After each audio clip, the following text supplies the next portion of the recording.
Hi guys, welcome back to our channel. So आज की हमारी वीडियो में मैं इंक्लूड करूँगी वो बेसिक थिंग्स जो मैं अपनी बच्ची के लिए इंक्लूड कर रही हूँ। उसका जो होम स्कूलिंग का कैरिकुलम है उसमें कि क्या क्या चीज़ें होनी चाहिए उसके लिए as per my experience. So last 1 year से मैं उसकी होम स्कूलिंग कर रही हूँ और as per the age criteria, जैसे कि उसकी एज 3 ईयर्स है। सो 3 ईयर के अकॉर्डिंग 3 to 5-6 ईयर का जो बच्चा होता है उसके लिए क्या कुछ एक्टिविटीज़ हैं जो आप इंक्लूड कर सकते हैं। अगर आप होम स्कूलिंग कर रहे हैं तो भी कर सकते हैं। इवन अगर आप होम स्कूलिंग नहीं कर रहे हैं, आपका बच्चा रेगुलर स्कूल में जा रहा है, तो आप एक्स्ट्रा करिकुलम एक्टिविटीज़ में या फिर आप ध्यान रख सकते हैं कि आपके स्कूल वाले वो चीज़ें इंक्लूड कर रहे हैं या नहीं कर रहे हैं, और आप अपने एंड से भी इन चीज़ों को ऐड कर सकते हैं। सबसे पहले जैसे मैंने यहाँ पे स्टार्ट किए हैं time table I was making. मैंने सोचा कि सबसे पहले मैं इंक्लूड करूँ टॉपिक्स की क्या क्या मेरी होम स्कूलिंग में चीज़ें इंक्लूड होंगी। टाइम मैंने अभी कुछ भी मेंशन नहीं किया है, वो भी step by step in next videos में जो भी मैं एक्टिविटीज़ कराऊंगी, जिस तरह से कराऊंगी, उनके लिए भी मैं अलग से वीडियो शेयर करती रहूँगी। सबसे पहले जैसे मैंने यहाँ पे स्टार्ट किया है कि अपने हिंदी का कि एवरीडे 1 मात्रा ही मैंने एमए को कराई है। कभी मैंने उसको पोएम की चलो कविता है आप रीड कीजिए, इसी तरह से मैं उसे कराती हूँ। बहुत ज़्यादा मैंने हिंदी के लिए कभी उस पर बर्डन नहीं दिया है। राइटिंग उसके लिए ऑप्शनल है। यस, मेरे पास राइटिंग की बुक है, बट वो सिर्फ ओ लिख जो सिंपल बेसिक है गैक है वो ही राइटिंग की प्रैक्टिस करती है, वो भी एवरीडे नहीं। जब उसका मन होता है, लाइक इंग्लिश अल्फ़ाबेट की वो राइटिंग प्रैक्टिस कर रही है और किसी दिन अगर उसे वो नहीं करनी है तो उस दिन वो हिंदी राइटिंग कर लेती है। उसके अलावा नेक्स्ट जो थिंग है वो इंग्लिश। यस, इंग्लिश जो है उस पर मैंने उस पर थोड़ा ज़्यादा फोकस किया है कि इंग्लिश में मैंने ट्राई किया है कि उसकी मैं रीडिंग को इंक्लूड करूँ। रीडिंग से उसी रीडिंग हैबिट जो है वो बिल्ट होगी। और मैंने उसे स्पेलिंग पे मैंने बहुत ज़्यादा फोकस नहीं किया है, बट ग्रामर के कुछ पार्ट्स जो कि LKG फर्स्ट क्लास तक के बच्चे को जो आने चाहिए वो मैंने इंक्लूड किए हैं, जैसे आर्टिकल्स, नाउन, वर्ब, ये बेसिक उनकी जो इन्फॉर्मेशन है वो मैंने उसके साथ शेयर की है। रूल्स भी मैंने एमए के साथ शेयर किए हैं काफ़ी, और रूल्स पे मैंने वीडियो भी शेयर की हुई हैं ऑलरेडी। अगर आपने नहीं देखी है तो आप वो चेक कर लीजिए। स्पेलिंग रूल्स क्या होते हैं, जैसे लॉन्ग ई, मैजिक ई, 2 वाउल्स टुगेदर का रूल क्या होता है, लाइक इस तरह की काफ़ी वीडियोज़ मैंने शेयर की हुई हैं। वो मैं एमओ के साथ भी वो एक्टिविटीज़ को इंक्लूड करती हूँ, और इसीलिए फिर मैं जब उसे रीडिंग कराती हूँ, रीडिंग की मेरे पास बुक है। अभी मेरे पास एक ही बुक है फ़िलहाल तो यहाँ पे, जैसे ये है रीड इट योरसेल्फ की। ये जो बुक्स होती हैं लेवल 2 और 3 की मेरे पास थी। इसमें जो रूल्स हम पढ़ाते हैं, जैसे अवे, AY पे यहाँ पे 2 वाउल जैसे टुगेदर का वो वाला रूल यहाँ पे अप्लाई होता है। TH की टुगेदर साउंड होती है थ एंड द, लाइक। तो मैं उसे रीडिंग प्रैक्टिस कराती हूँ, तो उसके जो ग्रामर के रूल्स भी मैंने उसे कराए होते हैं, वो भी वो प्रैक्टिस हो जाते हैं उसके। नेक्स्ट इंग्लिश का एक और पार्ट है, वो है स्पोकन। उसके लिए भी मैंने कुछ किया है, वो मैं further like next in the end of this video I will be share. उसके बाद आता है मैथ में भी एमओ ने काफ़ी चीज़ें की हैं। उसने जैसे काउंटिंग, एडिशन सब्ट्रैक्शन में उसने कैरी एंड बोरो भी कर लिया है 2 डिजिट तक का। 3 डिजिट मैंने ट्राई किया है, लेकिन बहुत ज़्यादा मैंने नहीं किया है। मैंने कॉन्सेप्ट उसे दे दिया है कि अगर 2 डिजिट तक है कैरी या बोरो तो आप इस तरह से कर सकते हैं। इसके अलावा मैथ में आफ्टर, बिफोर, ग्रेटर, स्मॉल वो एमओ ने काफ़ी टाइम पहले कर लिए थे।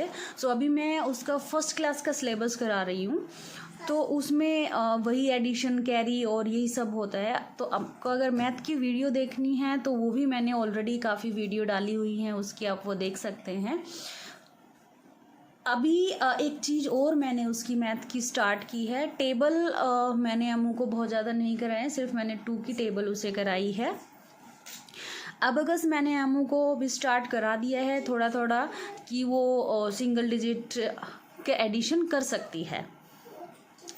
सो अब अगर अभी मेरा मोटिव है कि मैं उसे थोड़ा थोड़ा करा दूँ, single digit, 2 digit, like small friend, big friend और माइनस, ये सब। टेबल सिर्फ 2 की है। In future I will include. So table अभी जो फर्स्ट क्लास में बच्चे को कराते हैं वो कराते हैं बाय एडिशन मेथड या फिर स्किप वाला, जंपिंग वाले मेथड से। तो वही मैंने एमू को कराई है। जैसे लर्न करते हैं 2 की टेबल, 3 की टेबल, वो उसे अभी नहीं आते हैं। तो in future, in might be next 6 month और जो 1 ईयर है नेक्स्ट, उसके अंदर अंदर मैं उसकी ये वाली चीज़ मुझे उसकी इंक्लूड करनी है। थर्ड जो थिंग है दैट इज़ साइंस। साइंस में भी मैंने काफ़ी कुछ कवर किया है एमओ के लिए। साइंस में मेरे पास काफ़ी बुक्स हैं। Let me show you 1 or 2 books. Like मेरे पास ये कुछ बुक्स हैं ओम पब्लिकेशन की, से सोलर सिस्टम से रिलेटेड, ह्यूमन बॉडी से रिलेटेड, ये प्लांट्स, नेचर, इस तरह से। सो इन बुक्स में बहुत सिंपल सिंपल क्वेश्चंस होते हैं, छोटे छोटे, और उनके बारे में इंफॉर्मेशन होती है। तो काफ़ी ऐसी चीज़ें हैं जो आपका बच्चा लर्न करके और यहाँ से एटलीस्ट आपको टॉपिक्स का आइडिया मिल जाएगा और उस टॉपिक के अकॉर्डिंग आप बच्चे को इन्फॉर्मेशन दे सकते हैं। सो एमू को ये बहुत अच्छी लगती हैं सारी बुक्स, वो काफ़ी चीज़ें करती है इससे। एक मेरे पास है लाइफ साइकिल की बुक, ये भी साइंस की ही है, लाइफ साइकिल। ये भी काफ़ी अच्छी बुक है।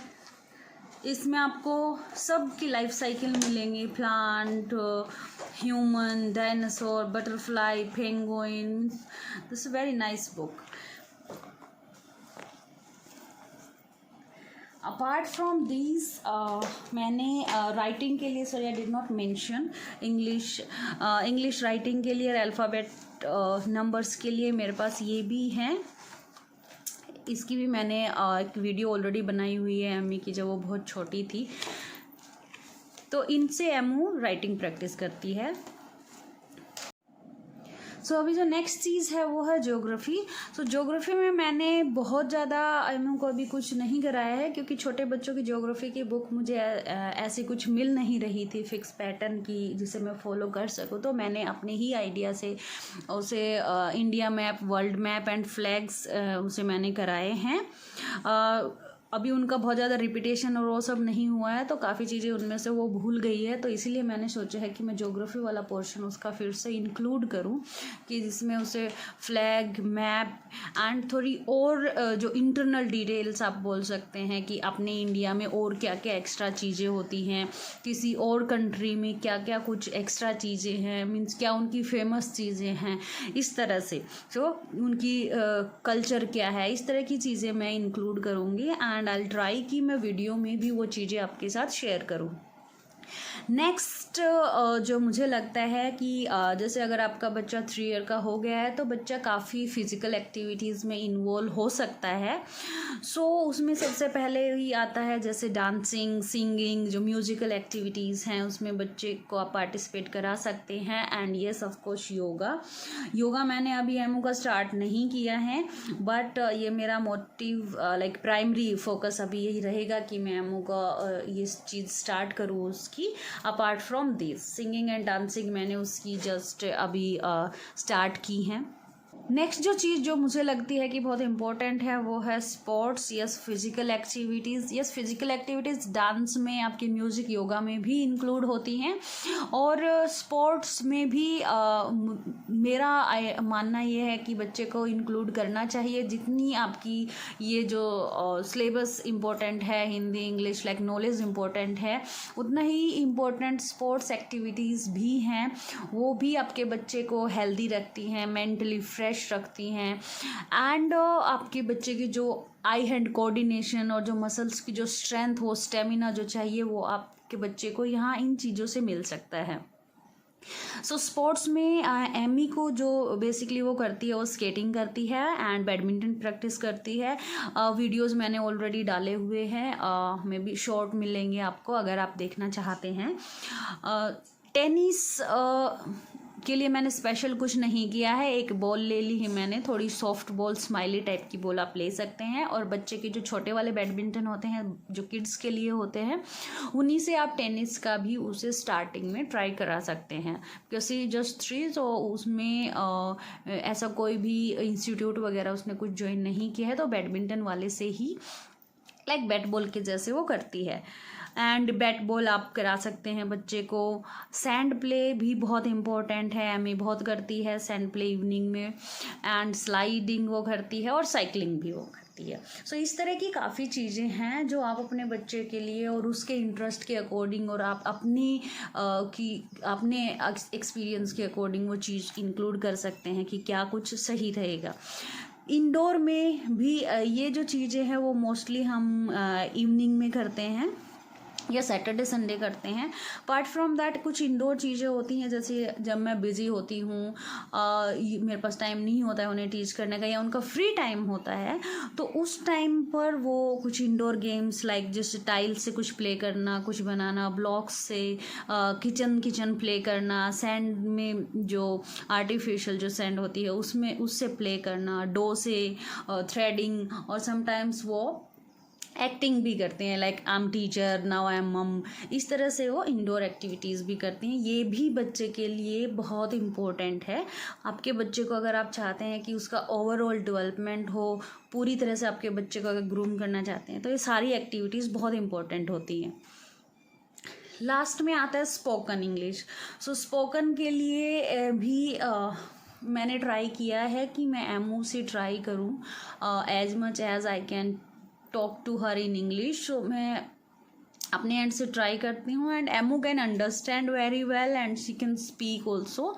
बट जब हम हिंदी में आ जाते हैं तो फिर बच्चा भी स्लोली हिंदी में आ जाता है।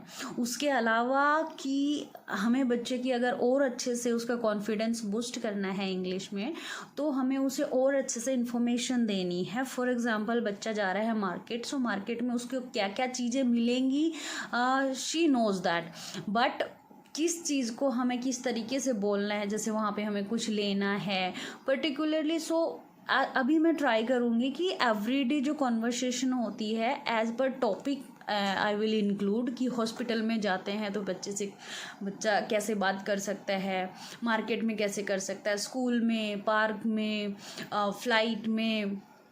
इस तरह से अगर कोई नेबर आता है या कोई भी स्ट्रेंजर होता है, सो उनसे बच्चा कैसे कम्युनिकेट करे, सो वो वाली चीज़ें 1 by 1 I will try to include in her spoken English. So अभी बात करते हैं इनके अलावा जो एक्स्ट्रा मान सकते हैं आप इनके अलावा कि जो चीज़ों में एमओ का इंटरेस्ट है, और जो मैंने स्टार्टिंग से ट्राई किया है कि मैं मोंटेसरी जो पैटर्न है वो भी थोड़ा सा फॉलो करूं, सो दैट कि मेरी जो बच्चियां हैं वो सेल्फ लाइक वो अपना काम खुद से कर सके, वो इंडिपेंडेंट बन सके। सो उसके लिए मैंने एक उसकी ट्राई की है कुकिंग क्लासेस, की कुकिंग क्लासेस में एमओ का इंटरेस्ट होता है। तो जैसे ककम्बर दे दिया अपने बच्चे को, पील ऑफ करना है, जैसे भिंडी दे दी वॉश करके वो बच्चे को कट करनी है, इस तरह की चीज़ों में वो इंक्लूड होती है। टी कैसे बनाते हैं, कॉफ़ी कैसे बनाते हैं, सो वो प्रोसेस मैं उसे जब बना रही होती हूँ तो मैं उसको उस चीज़ों में इंक्लूड करती हूँ। अगर राइस फ्राई कर रहे हैं तो कैसे कर रहे हैं, डो नीट कर रहे हैं तो कैसे कर रहे हैं, इन चीज़ों में भी आप बच्चे को इंक्लूड कीजिए। वहाँ पर भी आपके बच्चे का जो ब्रेन है उसका डेवलपमेंट होता है।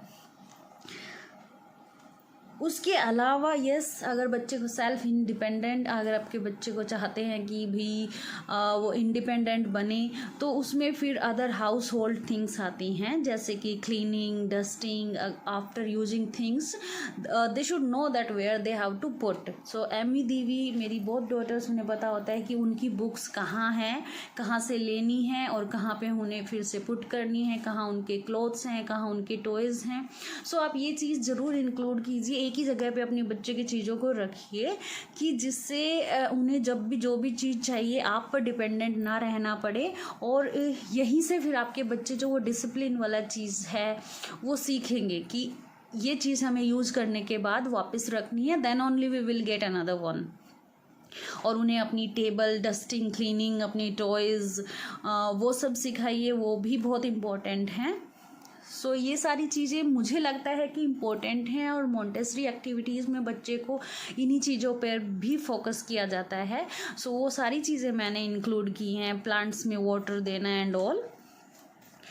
एक और चीज़ जो मैंने वहाँ पे मेंशन नहीं की थी, वो है मेरा आर्ट एंड क्राफ्ट और कलरिंग का। और राइटिंग वाला पोर्शन तो मैंने फिर भी आपको मेंशन कर दिया है कि writing mostly when I am busy तब मैं उसे देती हूँ, या जब उनका फ्री टाइम होता है, मैं नहीं टीच कर रही होती हूँ और उनको लगे कि अब क्या करें, तो फिर मैं राइटिंग दे देती हूँ कि ओके आप राइटिंग कर लीजिए। कलरिंग के लिए मेरे पास कलरिंग बुक्स हैं, काफ़ी कलर्स हैं। इस तरह से आप कोई भी कलरिंग बुक बच्चे के लिए ला सकते हैं जिसमें कि बच्चा आपका कलरिंग करे। एंड कटिंग के लिए मैं नॉर्मली जो भी वेस्ट पेपर होते हैं वो उन्हें दे देती हूँ। एम की जो कटिंग जो स्किल आप बोल सकते हैं वो बहुत अच्छे, उससे आपके बच्चे की फाइन मोटर स्किल भी इम्प्रूव होती है। कलरिंग से कटिंग और पेस्टिंग ये सब एक्टिविटीज़ हैं। सो ये एवरी डे नहीं होती हैं। कलरिंग वो फिर भी एवरी डे कर लेती है, लेकिन cutting and pasting every day नहीं होती है। वो मैं कभी फ्राइडे या सैटरडे इस तरह से इंक्लूड करती हूँ। कभी वो मैं जब मैं बिज़ी होती हूँ, मेरे पास टाइम नहीं होता है, देन मैं उससे कराती हूँ कि ठीक है कुछ टाइम के लिए शी विल बी बिज़ी, तो मैं दोनों को ही उस एक्टिविटी में इंक्लूड कर देती हूँ। सो आई होप कि यहाँ से आपको कुछ हेल्प मिल सके। So thank you so much for watching a video. Bye bye.